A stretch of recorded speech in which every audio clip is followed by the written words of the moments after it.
Cantik terlihat jelek. Bab 126. Dia memiliki latar belakang keluarga. Nenek Clover membuka mulutnya.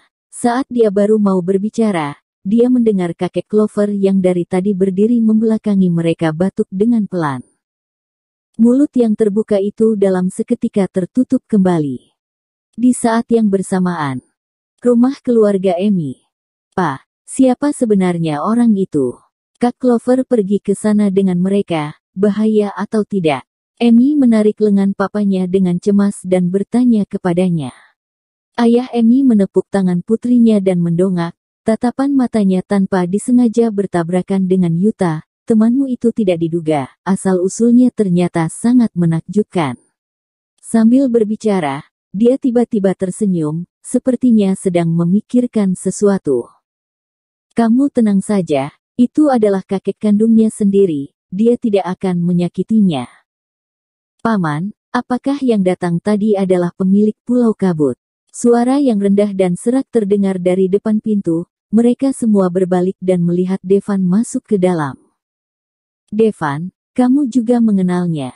Ayah Amy jelas terlihat sedikit terkejut, segala urusan yang berhubungan dengan Pulau Kabut selama beberapa tahun belakangan ini dilakukan dengan sangat hati-hati. Hanya orang-orang tertentu saja yang mengetahuinya, orang biasa sangat jarang ada yang mengetahuinya.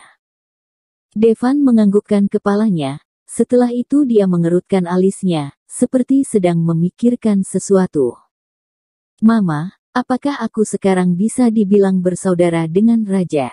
Sambil berbaring di atas ranjang, tangan Momo yang kecil digunakan untuk menopang setengah tubuhnya dan bertanya kepada Clover yang sedang melamun. Clover meliriknya dan berkata, Momo, lain kali kamu tidak boleh ikut pergi dengan orang asing lagi, dengar tidak? Itu adalah kakek buyut, bukan orang asing. Momo mengerucutkan bibirnya. Orang lain bilang dia adalah kakek buyut, kamu langsung percaya begitu saja. Clover duduk tegak dan menatap Momo dengan tegas, anak ini selalu merasa dirinya benar, jika tidak diajari dari sekarang, nanti takutnya dia akan mudah dimanfaatkan orang lain. Mama, sarang Haeyo, lain kali aku tidak akan percaya lagi. Apa? Sarang Haeyo? Momo, apa yang sedang kamu katakan? Momo memutar bola matanya ke atas, wajahnya terlihat bangga. Mama, ini adalah bahasa Korea, artinya adalah aku cinta padamu. Clover seketika tidak tahu harus tertawa atau menangis. Keesokan harinya, dia dan Momo menikmati pelayanan yang sangat sempurna di sini. Kecuali harus ditemani oleh seseorang saat ingin ke toilet, Momo gadis kecil ini, terlihat sangat menikmatinya. Clover malah merasa sangat tidak nyaman, bagaimanapun juga tetap merasa tidak terbiasa.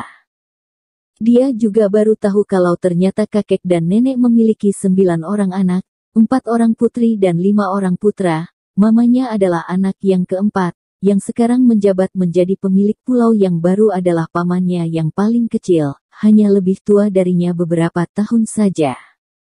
Mereka mempunyai keluarga yang besar, jumlah sepupunya saja ada lebih dari 30 orang, ada yang besar dan kecil, ada laki-laki dan juga perempuan. Jika semuanya berkumpul bersama, kira-kira ada sekitar 40-50 orang, ditambah dengan pembantu dan lain-lain, makan bersama saja seperti sedang mengadakan pesta. Tetapi hari ini sudah membuat dia mempunyai konsep yang baru terhadap keluarga, karena mereka semua sangat harmonis, intrik dan permusuhan yang ada di bayangannya tentang keluarga besar, tidak akan bisa ditemui di sini. Mata mereka semua sangat jernih. Mereka juga sangat peduli terhadap dia dan Momo. Hal ini membuatnya teringat kepada mamanya sendiri, teringat beberapa hari sebelum dia meninggal. Dia selalu memegang kotak ini sambil melamun, dia selalu mengira kalau mamanya sedang merindukan papanya yang tiba-tiba pergi. Saat ini dia akhirnya sudah mengerti, sepertinya dia merindukan keluarga ini. Clover, kamu benar-benar harus pergi. Meskipun paman adalah yang paling muda di sini, tetapi dia terlihat berwibawa, dia sangat dihormati di keluarga besar ini. Paman, di sini sangat bagus, tetapi... Dia menggigit bibirnya dan mendongak, tetapi di luar sana, ada orang yang aku rindukan. Setelah paman mendengarnya, dia menganggukkan kepalanya dan mengulurkan tangannya untuk mengelus rambutku. Dia mengambil ponsel Clover dan mengetik beberapa nomor telepon dengan cepat ke dalam sana, membuat kontak yang baru dan memasukkan nama paman kecil. Setelah itu baru memberikan kepadanya kembali. Tidak peduli kelak kamu mengalami kesulitan apapun, atau kalau kamu ingin pulang ke rumah, hanya dengan satu telepon darimu saja, paman pasti akan segera mengutus orang untuk ada di sampingmu, atau kalau tidak paman akan menjemputmu kembali. Di sini adalah rumahmu Clover. Di matanya terlihat kelembutan dan rasa sayang yang sangat dalam. Jelas-jelas dia baru di sini selama 1 hari, tetapi Clover sudah mempunyai perasaan terhadap tempat ini. Dia mengangguk, terima kasih paman, aku akan rindu pada kalian. Saat dia menggandeng Momo keluar dari dalam rumah, di bawah helikopter sudah berdiri puluhan orang, wajah mereka semua sangat terlihat tidak rela, padahal jelas-jelas mereka baru mengenal selama 1 hari saja. Nenek buyut, kakek buyut, aku akan sering pulang kemari untuk menjenguk kalian. Momo maju dan mencium pipi mereka berdua. Air mata nenek Clover mengalir keluar, wajah kakek Clover yang kemarin terlihat begitu tegas, saat ini sudut bibirnya juga terlihat sedikit tertarik ke atas. Clover berpikir, mungkin ini yang dinamakan hubungan darah lebih kental daripada air. Jika ada orang yang baik dan sayang kepadamu, meskipun hanya sedikit saja, tetap akan membuatmu sulit melupakannya. Saat mau masuk ke dalam helikopter, Clover tiba-tiba teringat sesuatu, dia berbalik dan berjalan ke depan kedua orang tua itu dan memberikan liontin itu kepada neneknya sambil tersenyum. Kakek, nenek, jaga diri kalian dengan baik. Ini adalah pertama kalinya dia memanggil mereka dengan sebutan itu.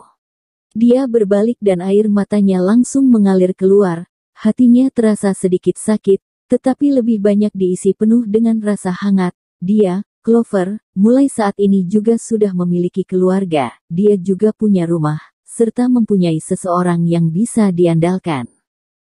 Dia selamanya tidak akan pernah lupa kesepian yang dia rasakan saat mamanya meninggal, dia juga tidak akan pernah lupa rasa tidak berdaya saat dia mengandung Momo di kota Seroja. Kelak dia tidak akan merasa seperti itu lagi, karena dia sudah mempunyai rumah untuk pulang. Jika dia sakit dan terluka, dia punya tempat yang bisa dituju, dia juga ada tempat untuk bermanja dan berbuat sesuka hatinya. Helikopternya masih seperti waktu itu, mendarat di rumah keluarga Emi, masih di tempat yang sama juga. Ketika helikopter itu pelan-pelan menghilang dari pandangan, segalanya kembali seperti sebelumnya. Jika bukan karena matanya yang terasa hangat dan hatinya terasa tidak rela, mungkin dia mengira kalau dirinya sedang bermimpi. Clover. Terdengar suara Yuta, di belakangnya diikuti dengan Emi. Dia tersenyum, kemarin aku tidak mengganggu pernikahan kalian bukan? Emi maju beberapa langkah dan memeluknya. Dia menghela napas lega, Kak Clover, pernikahan tidak ada masalah, kami hanya merasa sangat takut terjadi apa-apa padamu. Clover tersenyum dan menganggukkan kepalanya, bagaimana mungkin tidak takut? Aura yang dikeluarkan kakek benar-benar membuat orang takut. Mereka sama sekali tidak bertanya secara mendetail apa yang sebenarnya terjadi kepadanya karena setiap orang memiliki rahasianya sendiri. Clover tidak berkata apapun, mereka juga memutuskan untuk tidak bertanya, asalkan dia selamat, maka semuanya baik-baik saja. Hari-hari selanjutnya kembali tenang. Sampai hari itu, hari di mana Clover menerima sebuah paket kiriman.